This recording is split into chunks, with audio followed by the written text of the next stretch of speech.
Love is not something we find, it is something we become.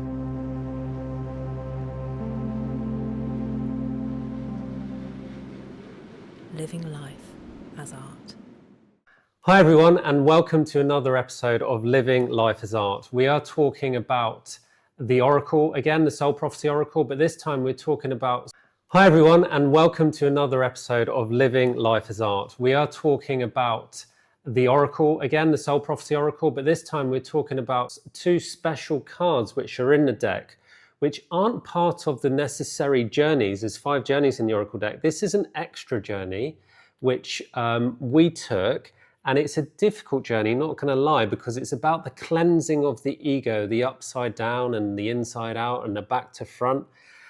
Introduce us to these extra cards, Hazel. Yeah, so there's two These troublemakers. These troublemakers, yeah. So there's 2 bonus cards in the Oracle, Joker cards called the Joker and the Joking. The feminine Joker and the masculine Joking. And we'll get into that a bit more later. But what I wanted to say was that between Journey 3 of the Oracle of Divine Union and Journey 4, the Rainbow Body activation, the Oracle asked me to put myself on the page again. Actually, it was before I drew the dragon heart. It was almost like, am I prepared to show myself in all my ugliness, in all my ego, in all my terror, in all the shadow? And take responsibility for that, so that people, when they receive this, also see that I'm not afraid of working in those deeper frequencies. I'm not afraid of showing myself, facing myself and all those shadows. And if I can put myself on the page and show all of that, then maybe that opens up doors, invites others to do this deep shadow work, this deep healing excavation work. So I had a call from the Oracle to say, I need you to be on the page and you've got to be upside down and you've got to show the worst parts of yourself. So that's what happened in this portrait of the Joker. And you will see what actually emerged was within the feminine vessel. So this is the feminine card. There was a toxic patriarchy energy and then a toxic matriarchy energy. The toxic side of feminine, the toxic side of masculine, which resides within us. And within that, the battle of the ego happens within ourselves. And then that plays out in reality in terms of how you relate to your partner, how you relate to your family, how you relate to co-workers, and how you project your unresolved stuff, your unresolved traumas onto others. Because it's never ending. It's oscillating forever until you decide to get the breakthrough and find the light through that center point. And that's what this journey is about. So I drew myself on the page, and I'd only known you for a few weeks. And I then received, now you need to do a man. And I was like, where am I going to find a man who wants to have this as their portrait? Yeah. And I'd only just met Alistair and we started doing our work together as friends. And I said, hey, would you like to be part of the Oracle? Yeah, I stupidly said yes. I wish I hadn't, because that was a really horrible card to work through. Yeah. Not going to lie. I don't know, you were so brave. I remember, because I had only just met you and you said yes. And I was like, I'll give you an example. Who is this man? Yeah, I'll give you an example what came up. I mean, I was already doing it at the time anyway, but I was, out with friends, drinking, all this toxic patriarchy came out. And I realized that, remember, I was sat in a pub in the middle of London with all my friends and I was like, what the F am I doing here? Why am I drinking this? Why do I have all these horrible thoughts about everyone? And it was narcissism. And I started seeing a psychotherapist about it, and it took him 5 years to tell me. It made me so angry. And when I found out what it was, I was like, right, I'm going to heal this. And everyone's like, you can't heal this. And I was like, watch me. Effing watch me. And that's when I met Hazel and I told her about it. And we started sitting opposite each other and say, look, this is what my ego thinks of you. I need to confess, I need to get this out of me. And you're like, okay, thank you for sharing. This is what my ego thinks of you. And it was brilliant. It was brilliant. It was so liberating, because when you sit opposite someone who doesn't take it personally, because that's rule number one in sacred sharing. It's personal, but it's not personal because it's personal for the ego, but it's not personal for the soul. And that's what's in the center. These are oscillating, like Hazel's saying, right? In the center, it's the soul in the middle, and the soul is love, right? And I was cleaning out all of this toxic patriarchy, and I was sat in this pub, like I said, and I heard this voice in the back of my head said, "Don't worry, Alistair, you're going to use this to help people one day." And I was like, oh gosh, that feels really true. And I've been doing that, and I've written a book about it, because the joking is like, it's the tyrant king of the ego inside that thinks it has power over you. And so I used to say things to people like, "Oh, that's, your work is rubbish, or you're an idiot." And then they get upset, and I go, "I'm only joking." Right? It's not a joke. When people say that, it's not a joke. It's hidden truth. It's hatred from the ego. And all it does is mirror the pain that's going on inside. And I can tell you, I was in a lot of pain. A lot. And Hazel helped me through this, but it took me about 4 years to come out of this one. 4 years, because it was just swinging me around. I was like, "Ah!" And Hazel's like, "Just go inside." I'm like, "How? Just open your heart. How?" So I got a whole chapter in my book called "Just Open Your Heart." Techniques on how to open your heart. And so me saying yes to that was like, courageous. Well, I would say ignorant. I didn't know what I was getting myself in for. This isn't, the lion heart was a lot easier. Yeah. Because I already felt like I was a lion. Yeah. Yeah, which you are. Yeah, because I'm just a very gentle, loving, ferocious man. But this taught me of what was hiding inside me, and expose it. And toxic patriarchy and the hidden toxic matriarchy. It's what I found, if you don't mind me sharing, is that working with the toxic matriarchy is that when a man goes from joking around to being, when I purified that, went to being joyful, the matriarchy is like, "Oh, you're not serious. You're still messing about." And so there's this really difficult translation of being believed by the feminine that, I'm not that anymore. I'm not that tyrant king that wants to control you, sexualize you, all of those things. I'm actually really funny now. And I just want to have fun, and I want to make you laugh, and I want to look after you. Please, forgive me, and let go of those judgments. It's time to do your work now. And I'm there going, "Oh my God, does this man really love me? How can I push him away even more?"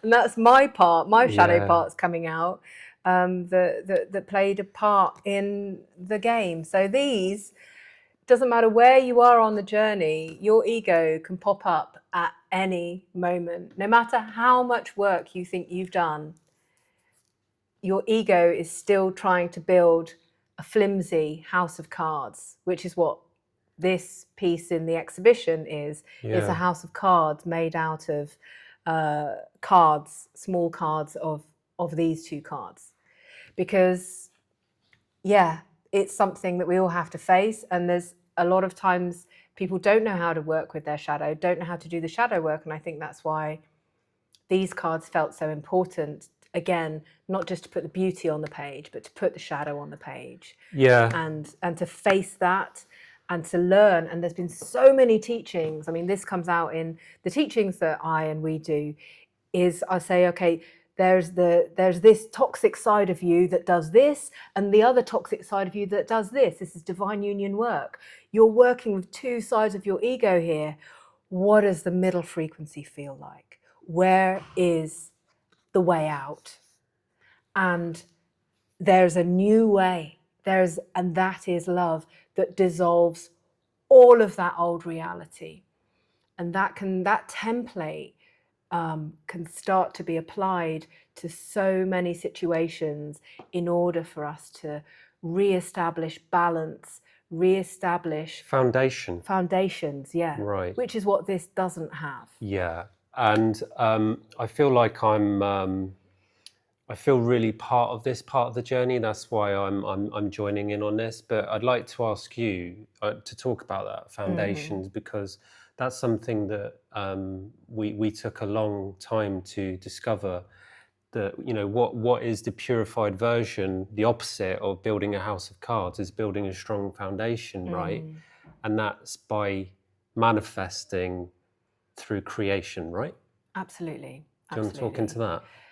Yes, because anything, really, it broke down to anything that is constructed from ego, so from desire or wanting or need or Sex, power, money. yeah, which is all in here.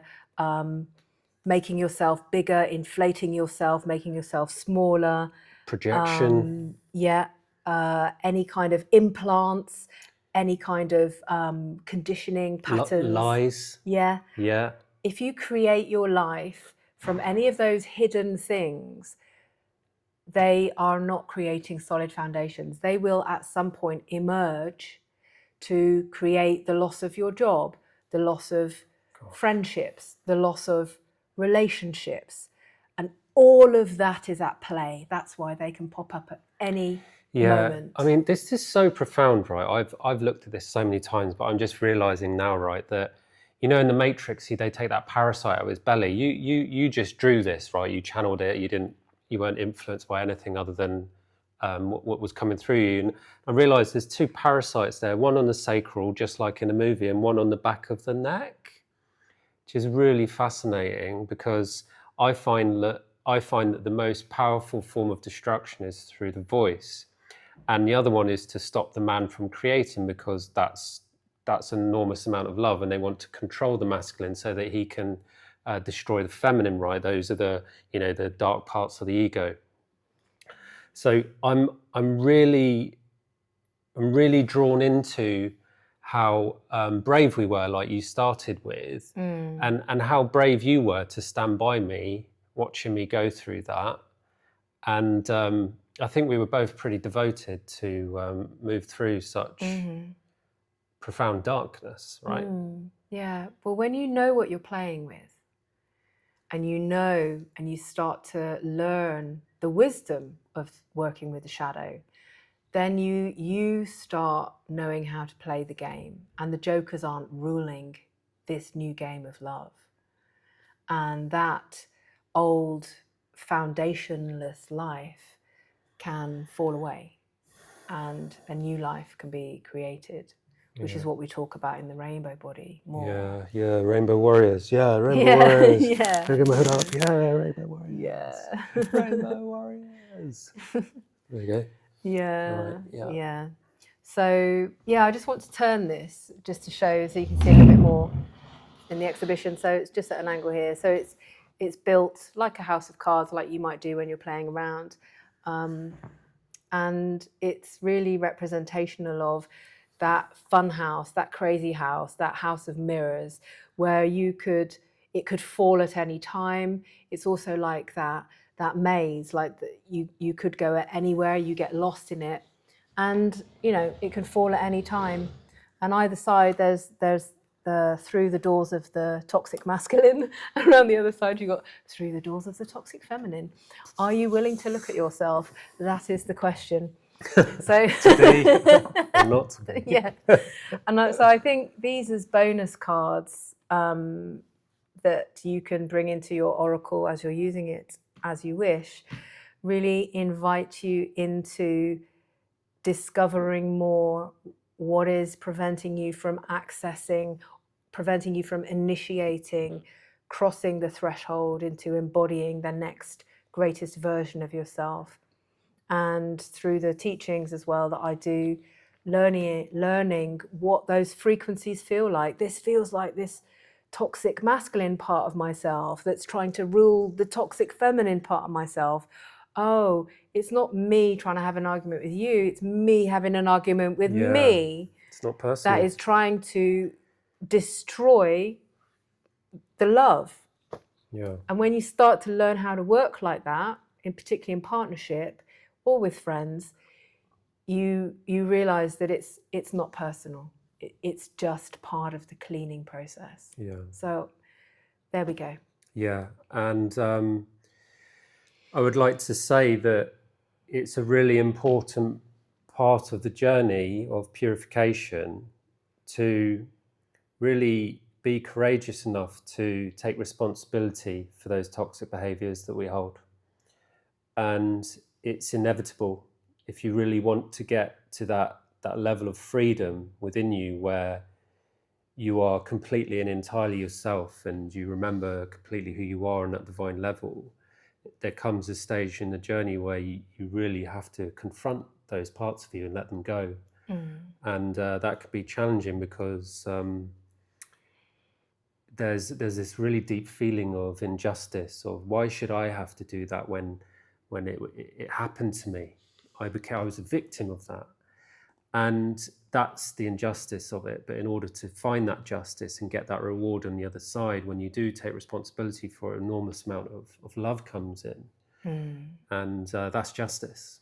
And justice is true love coming together. And if those bits are still there and you can't meet and you're banging heads like a lot of people do, then you can't find justice in finding true love. You know, it's like I always say, you know, the scales of justice, like Libra and those tales of Anubis, where you have the heart of the feminine and the feather of the masculine. And the further we walk away from each other, the more imbalance there is. But the closer we come to the center, where we come together, we come into divine union. So instead of right and wrong, we have something completely new, a third way, you know. And society teaches us that there's only two sides to a coin when we flip it, because it's rigged to not land on that third side.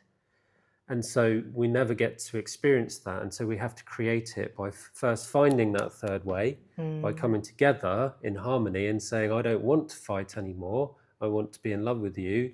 And the other person saying, yeah, me too. And then together you widen that. So instead of being a thin coin, it's really thick and it always lands on that third way. Yeah. Right? Yeah. Beautiful, beautiful. And I also want to say that I have experienced in my own previous relationships, and I witness this a lot in relationships, that people think being married or being in a relationship, you have to compromise. You have to compromise in a relationship. Well, it has been ever since the beginning that we met that there is no compromise. There's no compromise on this journey. You're on a journey to become the greatest that you can be.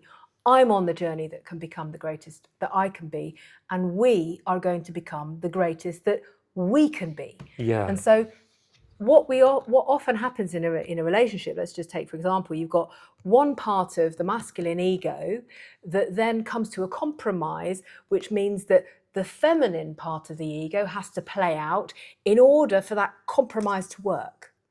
But that is the unstable foundations, and at some point it will end. It will not work. Yeah. And that's how most relationships function. And this is like some of the profound teachings of, which goes beyond conscious relating. This is like new evolutionary sacred partnership, living and working in that realm of love, where love is chosen through frequency over everything. Yeah. My head feels like love now because I put my rainbow hoodie on. It feels all warm and lovely. I just want to say that when I was on my plant medicine journey and I was journeying with those really dark parts of my ego that wanted to control me, and they came in and said, look, you know, you're doing really well. Let's negotiate. And I got the message, like, if there's a negotiation, there's hostages. Love doesn't negotiate. And it just went straight through that. She's right. There is no compromise with love. There is no negotiation. There's just love. Love is. And if we're taught that there are other options other than love, then that's the joker. That's the ego trying to convince us to go the other way because it doesn't want to face itself. Yeah. And I have to bring in a little bit of a personal story here, was that in the rupture of one of my past relationships, the last one before I met you, I was told that love wasn't enough. And that's one of the reasons why it had to end. And receiving that message when I was in the middle of a breakdown was absolutely paradigm shifting for me, because all there is love. And then that took me on the journey to realize I'm going to get the breakthrough. I'm going to find out what exactly is happening here and why there are ruptures in relationships when at least one of them is vouching for love all the time. So when the other says, well, I guess love just wasn't enough, means that they are not choosing for love, they are not living love, and they're asking you to compromise. And the difficult thing with me is that I don't compromise on love. And I've gone through to find the truth of that. So, and it's more than just setting boundaries. yeah, It's really comes from a deep anchor of realizing that you are love and never giving away that part of yourself. And you're super strong. You're super strong. You're the strongest woman I've ever met, because, you know, I've seen people treat you like complete shit, and you've grieved it, but you didn't give yourself away. You're like, no, I am Hazel. I am love. And even though somebody was you know, horrible to you, you never changed who you were in that sense of love. You're always willing to let go of fear, and you go, you know, am I right? Was I wrong? And then, you know, like, that's the negotiation, is that there's no such thing as right and wrong. There's just love, and love is. And you're a great mentor for that, especially for me. yeah, thank you. Yeah, big up yourself. Thank you. Yeah. And this is what these cards teach. I mean, there's so many teachings, and even like in friendship, when I hear so many times about this compromise, oh, well, we just have a difference of opinion. No. That's just your truth. Yeah. There's only one truth, and that's love. Yeah. That's your truth, and this is my truth. It's like, okay, that works when we're kind of trying to figure stuff out to get further. But what we're talking about, the path of love, the embodied love, doesn't work like that. There's a frequency stream of love, which is universal consciousness, universal love, the golden road, the rainbow body, whatever you want to call it, the activated human. There is a stream of consciousness, a frequency that is. And when you function, which I recognize as a 9th dimensional frequency. Yeah, I don't know what the trending words are. Romantic union, Hieros, Gamos, divine union. It's all really about the prophecy of love. You know, I talk about the sacred rainbow warrior prophecy, but it is about coming together. It's about union. It's about harmony. Within and without. And I think we find a lot of conflict there in some women are like, but I don't need a man to do that. And it's like, I'm sorry, but there is only so far you can get without being mirrored by a pure man, because there are those hidden keys. You had hidden keys which helped free me by being those different healthy archetypes that I never had growing up, and vice versa. And it's really difficult. Like, even when Jesus comes and goes, "Oh, I'll be your counterpart, I'll mirror you." Even then, the women are like, "Oh, does that mean I need to pray and buy a Bible?" And then they convert to like Christianity or Catholicism. But it's all inside to be mirrored on the outside and to be met. But it's really difficult for a woman. I really get it, because they're not met on the other side by men. So they're sat there twiddling their thumbs going, "Oh, but I'm really lonely and I want to be with a man." And then they compromise and they give themselves away. And it's really difficult. I really get it. And I just wish there were more men willing to go through this. And the other thing is as well, is that I don't know how many women are ready yet to witness a man going through this and to hold him through the transformation. Yeah, you've got to be strong. And to meet him on the other side. Yeah. Because if you don't know these frequencies of love, and this is why this is all about vibration and frequency, not about what you know, it's about embodiment, you can get through anything and everything together, and you can evolve as a true sacred partnership where you're walking that prophecy, walking that path together. Yeah. And so this is part of what teaches us along the way. Yeah, I think this has been an amazing video full of amazing wisdom, and I would like to say big up yourself if you choose to take the journey of love, because it's okay to be big, and it's okay to be that big love that you are. And we welcome you into the journey. Yeah, absolutely. And if you feel called to work with the Soul Prophecy Oracle, then order your copy via the links below. It's such a pleasure and honour to have this published and to share it with you now. And if you have any questions, do feel free to ask. Namaste. Thank you so much for joining us. Yeah, lots of love. Speak to you soon. Take care on your journey. Bye. Bye-bye.